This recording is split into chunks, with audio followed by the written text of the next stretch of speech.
Thank you for coming. I'm Jim Garrison. I'm the director of the Washington office of the New Paradigm Institute. This press event immediately following the hearing we all participated in is being jointly sponsored by MUFON, the Mutual UFO Network, and the New Paradigm Institute. We're also supported by other partners and organizations around the world that have been coming together to support the single most important mission of our time: for the governments to disclose the information that we, the public, already know, that there is zero doubt that we are not alone. That came through in the hearings. It's coming out in all kinds of places around the United States and around the world. And so MUFON and New Paradigm Institute are in the process of forming a strategic alliance to bring people together as we seek to build a global coalition and a global movement around disclosure. So what we're going to do today is just hear from some of the figures that we all know and love, as have been working tirelessly in the disclosure movement over the last several decades. And then we will open it up to any questions that any of you might have. We're going to start with Danny Sheehan, who's the founder and president and general counsel of the New Paradigm Institute. And then I'll introduce the other speakers after the last one finishes. Danny? Great. There, let me get you the mic on, Danny. I'll take the fuzzy. One fuzzy. I get the fuzzy mic. Okay, so you've for what you could hear of the actual questions and testimony there, which was a little muffled sometime and a little hurried to sort of get through the thing. The key takeaways is you heard Lou Elizondo state that he, as the longtime director of the top secret program inside the Pentagon to investigate the UFO issue, had come to the conclusion that it was clear that the evidence showed that we are not alone in the cosmos. And you heard him talking about the biologics, the biological evidence. You heard the inquiries coming to him. What does that mean? Does that mean bodies? What does that mean? And you heard half a dozen of the members of Congress asking kind of more probing questions. If you were allowed to get into a skiff with me, could you tell me more about the bodies? And he said, I'm not authorized to tell you that. What he's suggesting is that even in a skiff, he's not authorized to tell them this, because the clearances that they have as members of Congress are not the kind of clearances that they need to have in order to be told about this program, because this program has gained an additional classification. And that's what you were getting the signals about. You could hear that. There were at least 8 or 10 times, if you were counting like I was counting, there were 8 or 10 times when it was said, I can't talk about this in public, okay? But when you saw them pressed with the question is, if we got you into a skiff, could you tell me the following? At which point the language changed into, I'm not authorized to tell you that, or that would not be up to me to tell you that information. So it means that there's a source of authority still above the members of Congress and their clearances, which is still being deemed to be operational on the part of the witnesses that were actually under these security oaths. And who are those people? You could tell that Lou was, the Admiral was. They were still, the question as to who those people are above them is one of the questions that Congress has to find out about. And you saw Congressman Burleson kept asking him, kept saying, well, who is that? Who is that is authorized to tell us that? And Lou said, I'm not authorized to tell you that, okay? And it isn't that if I got into a skiff, I could tell you, which was a whole other category of information, but there's a whole other category of information that even if you get them into a skiff, they're not going to tell Congress, okay? So that's the status where we are right now. It's farther ahead than we were a year ago. So we're making progress step by step, but you'll see that this wall is still up here. But very importantly, there are a major growing number of members of Congress, not only on the House side that you saw today, but over on the Senate side, that are saying, at least we need to know. And you saw, even with Congressman Ogle, that came at the very end, who was the super hawk. I think you can notice that he's here to protect the national security of the United States. He said, whatever our positions are, this Congress needs to know. Okay, you got to remember now, that's the purpose of the UFO Controlled Disclosure Act, is to get Congress informed. And then it's going to have to be Congress and others who decide how much the public is going to be told. So it's important for the population to know that what we're driving at right now is getting Congress informed. They're our elected representatives. They need to know. They're being iced out. And as you heard one of the other congresspersons say, that I believe that that's criminal.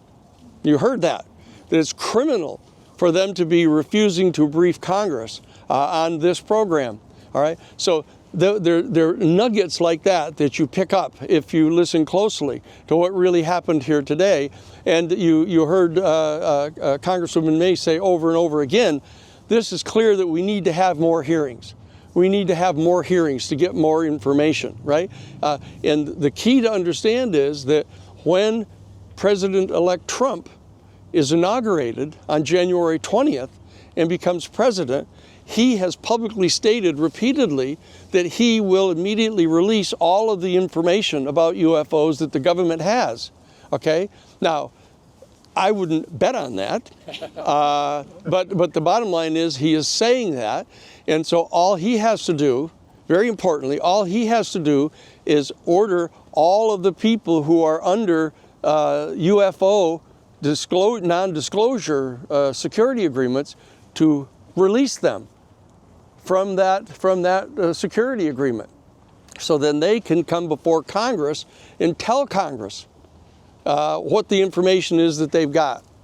That's the next step that has to be focused on, because it's not at all clear that the most responsible thing to have happen is have Donald Trump get all the information and decide to do whatever it is he wants with it.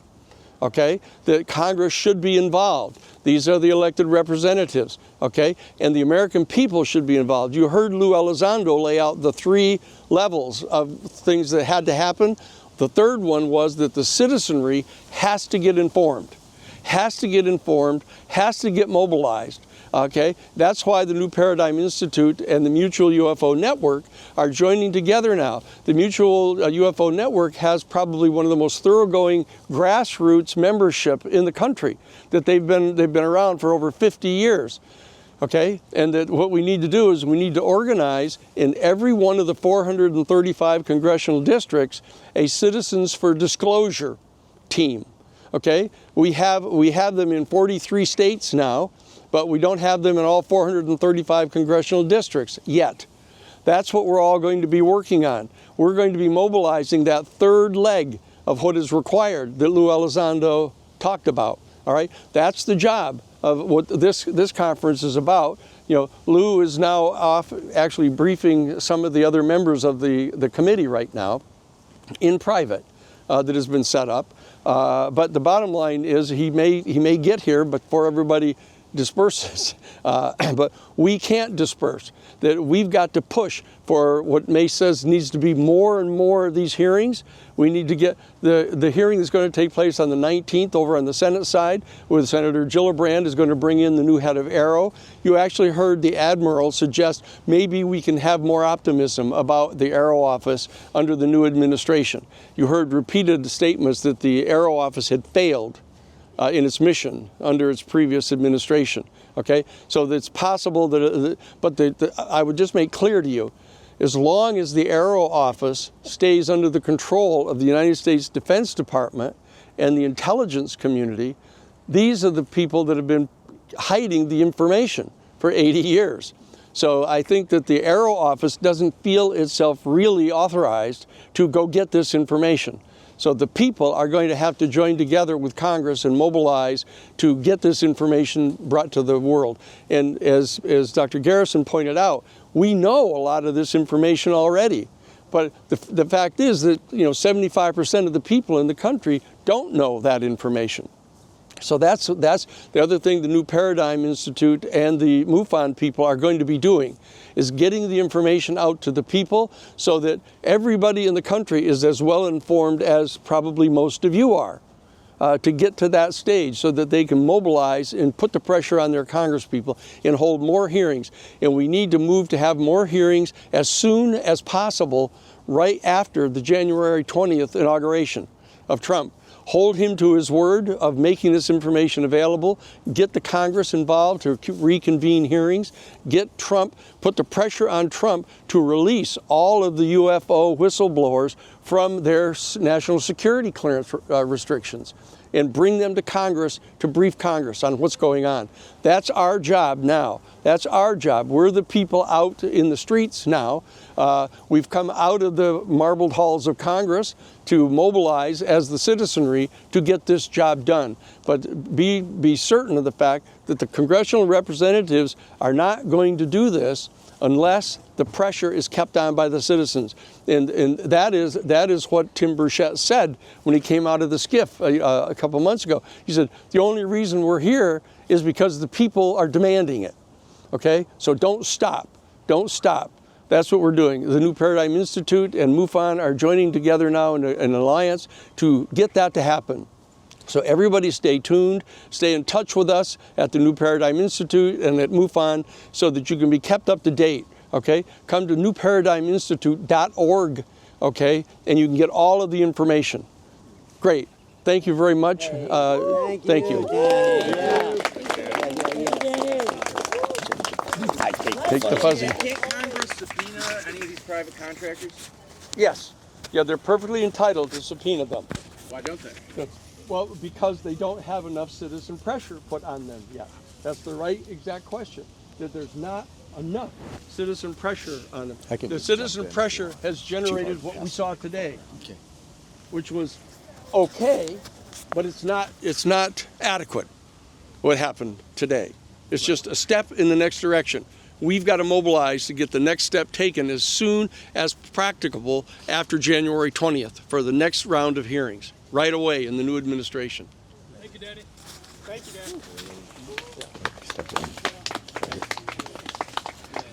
Hi, I'm Ron James. I'm the filmmaker who made the film Accidental Truth, and I'm also the media relations director for MUFON, and we're here also with MUFON's actual director. For too long, the UFO community has been divided. There's been a lot of infighting, there's been a lack of clarity in our destiny and our path, and we're setting a new precedent in cooperation. MUFON and the New Paradigm Institute are two very different organizations doing a lot of the same work, and it's been very clear to us that there's strength in numbers. So we're finding ways that we can communicate and cooperate to the public and move this agenda forward as best we can. What we witnessed today in these hearings was what I believe is part of an organized rollout that is being determined by people we'll never meet, information being delivered in such a way that we're getting fed what we're getting fed. And there's very, very little that any of us can do to change this narrative that is coming through us officially. And as much as I love and respect the people that were witnesses and that have come forward, they are harnessed and chained by their chain of command. They cannot say certain things. They will never say certain things. If it's up to these people that are doing this, we're never going to get the whole truth. But organizations like MUFON for years have been gathering cases, gathering information, finding proof. There is overwhelming evidence of these programs. There's overwhelming evidence of non-human intelligence engaging the human race. There is overwhelming evidence of everything that these guys still have to sit and say, well, I can't tell you. But we need to know, and we deserve to know. And it's going to take the slow process of moving government along and supporting them in the way they have to do it, even though it's hard to watch sometimes, but it is happening. But it's going to take the civilian groups, all of us, not only putting the knowledge out, but also pushing the government to go further. And so the truth, anybody really that wants to get a handle on what's going on with this, the fact that there's been non-human intelligence engaging us for the entire time we've existed on this planet, and that it's been covered up by every governing body over humanity from the beginning of recorded history until now, and it's still being covered up. But this fact, anybody that wants to go out and do the research can gain access to the information, because there's always been people leaking stuff and mixing it in with disinformation. But the truth is something that is easy to acquire if you take the time. But then we have to share it with the public. And so MUFON at the Mutual UFO Network since 1955, we have done this work. We've compiled over 155,000 case reports. We have 7,000 members, including active field investigators all over the world who right now are investigating UFO reports. We have state directors, we have chapters, and with New Paradigm's goal to increase public awareness and bring together community around this topic, because let's face it, when the non-human intelligence reality sinks in, people are going to be like, whoa, who do I call? And we want to be those people, form that community around this new knowledge and help humanity to adapt to the new reality. Somebody has to do this. And so it might as well be us, it might as well be you, it might as well be me, it might as well be MUFON, might as well be New Paradigm, might as well be Steve Bassett, who's been doing this forever. And so, you know, forever. Steve got me into this field. So at any rate, this alliance and this intention to move forward in a cooperative manner is unprecedented. And to say a little bit more about MUFON, I'd like to introduce you to Dave McDonald, who is MUFON's director. Dave? I'm giving you the honorary fuzzy. Thank you. I am Dave MacDonald, and the executive director of MUFON. I can only mirror what you've heard already. MUFON's been around 55 years, I think 1969, and it became because the Air Force shut down Project Blue Book. So there was no place for people to file their reports. The Air Force actually came to MUFON, said, here's the forms. Here's a 12-step investigation procedure from the FBI. Go get them. And we have for all these years. Today we have the largest UFO database on the planet, 1.2 million pieces of evidence. And to coin a phrase from one of my predecessors, quite famous, he said, the evidence is embarrassingly abundant. We have in our files medical reports signed off by the doctors who examined the bodies. These things go back quite a few years. Some of them weren't even living things. There's several of them that were androids. Think of Data on Star Trek. We have the evidence, we have the drawings, we have sketches. It's just so overwhelming, it's hard for people to say, now we're the only ones. You know, if we're the best that the creator could do, we should look for another creator. That's what one of the congressmen told me, and I'm still laughing about it. So anyway, we're here today to stand in lockstep with groups with similar motives. We want to knock through this disclosure. It's got to come out. I'm one of those guys, I don't necessarily want to know everything the government knows. We may not need to. There are security issues in place, but for something as monumental as the possibility of life besides us, come on guys, it's time to let the world know. So that's my story. I'm sticking to it. Thanks, Dave. Thank you all for being here. A lot of great work, man. And keep looking up. Are you gonna? Yeah. And now I'd like to introduce Steve Bassett of the Paradigm Research Institute and Hollywood Disclosure Alliance, which are other organizations with which we're working.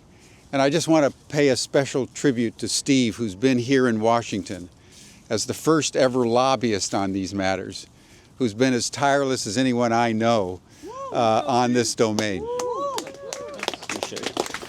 Haven't actually achieved institute status yet. I'm just Paradigm Research Group. But I just converted to a 501c3 nonprofit think tank education, and the website's going to reflect that very soon. First of all, as a registered lobbyist, I want to say that I have a new project. I'm going to lobby the Congress to train their members how to speak into the microphones, okay? That's the least I can do for you. Okay, now there's two takeaways that I want to mention, and I'm going to turn this to the next speaker. Maybe one of the most important things is this. You may have picked up on it. It also happened in the hearing a year ago. Several of the members made a very concerted effort to point out how nonpartisan this issue is. All right? They don't need to do that. You don't see that in other hearings. Why are they doing that? Because they have figured out, and I know this for a fact, that this issue, which is the most nonpartisan issue on the planet, is maybe the pathway for them to work together again. And they are doing that. We are seeing it. You just do not detect almost any partisanship in this. And I got to tell you, most of the members of these houses, the Senate and the House rather, most of them really don't want to continue this way. They don't want to be in an endless death match, all right? They'd like to be able to work together, but they're kind of held out. This may be the pathway there. So that's one thing I want to point out. Now, the second thing I want to point out, this was something said by my new favorite congressperson, Representative Nancy Come Hell or High Water Mace, okay? She's my new favorite member. There's going to be more hearings. You bet there are. Okay, which means more witnesses are going to have a chance to speak. There's at least 40, 50 that have come forward in various ways. But there is one group of witnesses that has basically been shut out, and there's reasons for this. And we're going to do everything we can to get those witnesses before the coming hearings. And who am I referring to? I am referring to the men who started coming forward 30 years ago, who were serving at SAC bases, some of them commanders, in the silos, with the responsibility and ability, given the right codes from the president, to turn the keys that would launch nuclear missiles and destroy whole countries. They started coming forward to talk about the fact that our missiles were being shut down by craft hovering over the base. Not once, not twice, but many times. Some of the most important witnesses you can imagine. In fact, they're so important that the government said, you're too strong, too much. We just want to keep you away. And they just ignored them. And every effort they have made in those years has failed to get them in front of a hearing. That has got to stop, all right?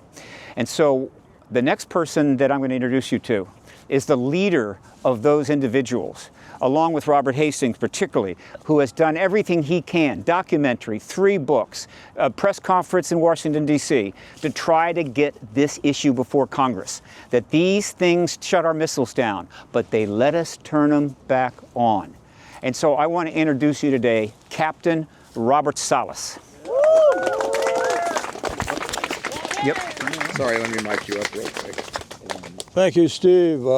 Steve, you're one of my heroes, I'll tell you that. I first met Steve about 25 years ago, something like that. And he's invited me multiple times to his conferences here in Washington, D.C. With the help of Mr. Hastings, we organized other conferences, and I've done my own. But he's right, 30 years ago, thanks to MUFON, by the way, MUFON was the first group I turned to after I told my wife my story. Where I went public. I went public through a MUFON investigator who helped me request of the Air Force information about one of these incidents, which I thought was mine at the time. It turned out it wasn't mine. It was another incident which I wasn't really aware of, but it happened very similar circumstances, and that was what I call the Echo Flight incident. It happened on March 16th, 1967, and later realized that mine happened March 24th, 1967, just 8 days later. In addition, as I did more research and with the help of MUFON investigators, and we acquired more information, more data from the Air Force that they declassified. unbeknownst to them that this was about UFOs, because when we submitted the FOIA request, we said nothing about UFOs. But they started sending us documentation after they declassified that first incident. And then I was able to make contact with other witnesses, etc. And as Steve said, a lot of those witnesses have been reluctant to come forward because they're afraid of consequences of stating what they know. I myself signed a non-disclosure agreement. I went public on the thought that I could go public because I was receiving information about my incident, but I was mistaken. It was not my incident. And so, but I decided to continue to speak out because of the importance and the need for the public to know. I think it's, let me just summarize, within the span of 6 months, 30 nuclear missiles were disabled by UFO objects, 30. And not enough has been made of this publicly. I haven't seen this as a headline in any report. But my purpose is to inform the public on these incidents and others, to get those witnesses to come forward. I know many of them. I've got their phone numbers, addresses, etc. And I'd be happy to see them be invited to another hearing, as well as myself.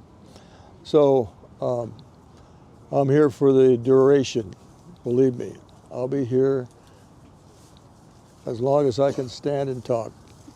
Thank you. All right, thanks, Bob. When the UFO turned off the nuclear weapons that you were managing, what was going through your head? What kind of message does that send the human race? Well, that's 2 questions. My initial thought is that we were under some sort of an attack because of the reaction of the security guards upstairs. We had about 6 guards upstairs, all pointing their weapon at this object as it hovered over our facility. And the man in charge upstairs, the main security guard, was going nuts. He was shouting into the phone and very frightened. I was certain we were under some sort of an attack. However, after researching the subject for, like I say, almost 30 years, I've come to the conclusion, because there have been so many, and not only in our country, but in other countries, of these types of incidents, I think this was more of a message from, let's just say it, extraterrestrial entities or non-human intelligence, that we are being very, very foolish in holding these weapons of massive, massive destruction, and possibly would engage in using them again, which would simply destroy every living thing on Earth. And as you see, the threats of nuclear war, even today, are still with us. We shouldn't have to live under that kind of a threat. So the public does need to know this emphatically and give guidance to our government as to what to do about it, and not allow the government simply to decide this is another enemy and we'll shoot them down every opportunity we get.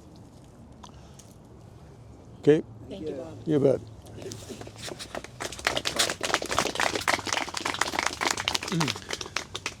I just want to make a comment to underscore what Bob just said in the following way. Robert Oppenheimer reported that when the Trinity test site happened, he saw orbs in the sky, and that the UFO phenomenon really was ignited there in New Mexico. That's right. And people from all over the world that have reported some kind of intelligible communication with the extraterrestrials, with the non-human intelligences, almost universally report that they've been warning us that the development of nuclear weapons technology is a danger to ourselves, it's a danger to the larger planetary ecosystem, and it's destabilizing the harmony, at least of our quadrant of the galaxy. And I think it's worth noting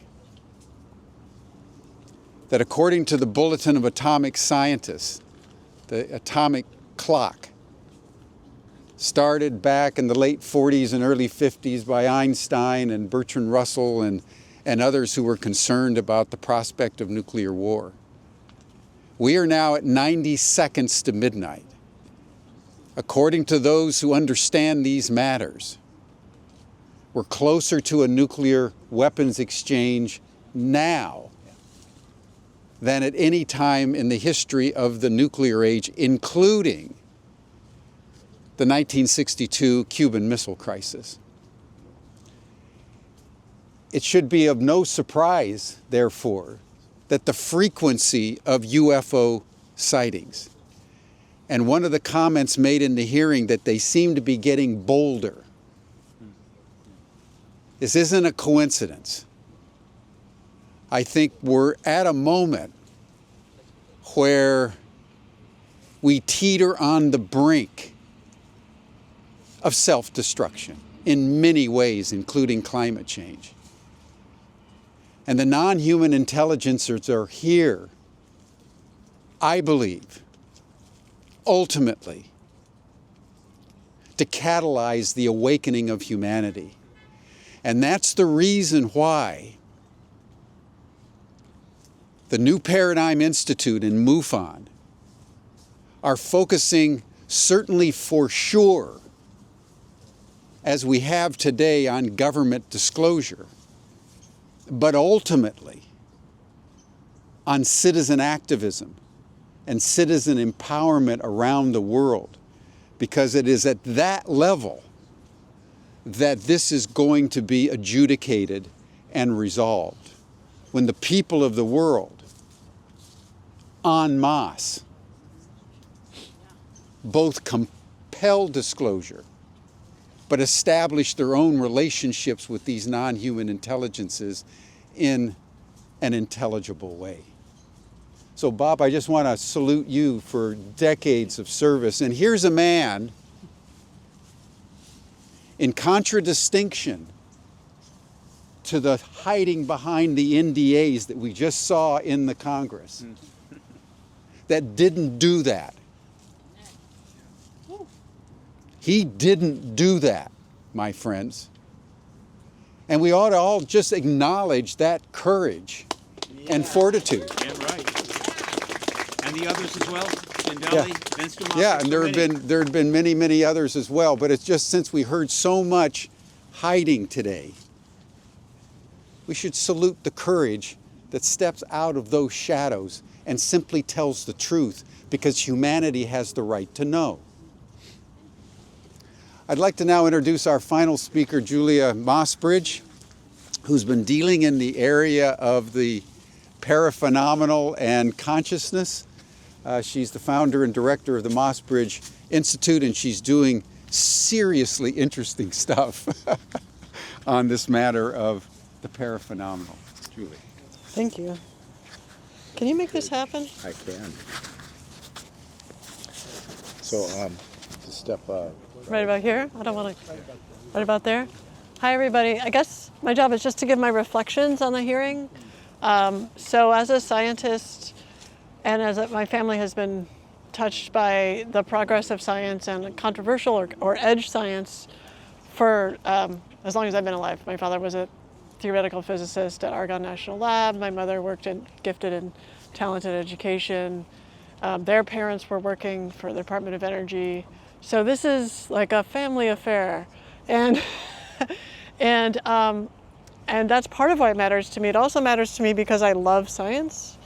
And what Mr. Gold said in the hearing today about that the ecosystem of, I'm paraphrasing, but that the ecosystem of scientists at NASA really requires more transparency about the data and more data themselves to work with, I think is really powerful. And then when congressperson started getting really philosophical, did you hear the congressperson who went over time and said, oh, she's not looking, and he said, what about Kuhnian revolution? Like, he didn't really explain his terms, but I just want to say what he was trying to say. What I think he was trying to say is that Thomas Kuhn, who wrote The Structure of Scientific Revolution, talked about how these edge cases, these anomalous phenomena that we cannot currently explain under the umbrella of our current theories are really important in pointing us towards what might be true. So whatever's not fitting with your current theory is like a little hint from the universe about, hey, there's something here that you don't understand. And that's edge science, is understanding those anomalous phenomena. And they include UAP, they include consciousness phenomena such as survival of death, telepathy, clairvoyance, precognition, psychokinesis, mediumship. They include these kind of space-time navigation systems that we don't understand. They include technologically advanced energy that we don't understand. And so what has been created, I think what he was saying is this scientific revolution has been stopped in its tracks because we've been discouraged from looking at these edge cases, these anomalous phenomena, because of the stigma, but also because they sort of might maybe lead somewhere that's important and then maybe we're not supposed to get to.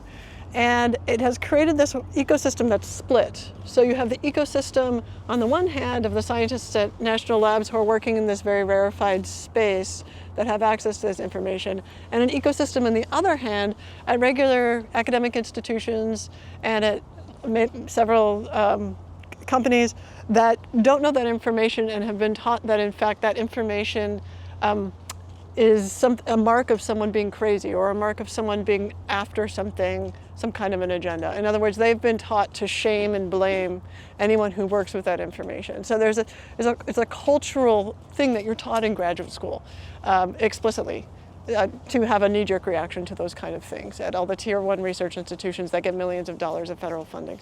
And so there's been this cultural split and it has to come together. And so in the world of science, there's this healing that needs to be done, just like in the world of politics, where these two branches have to come together so that Kuhnian revolution can happen and we can look at those edge cases.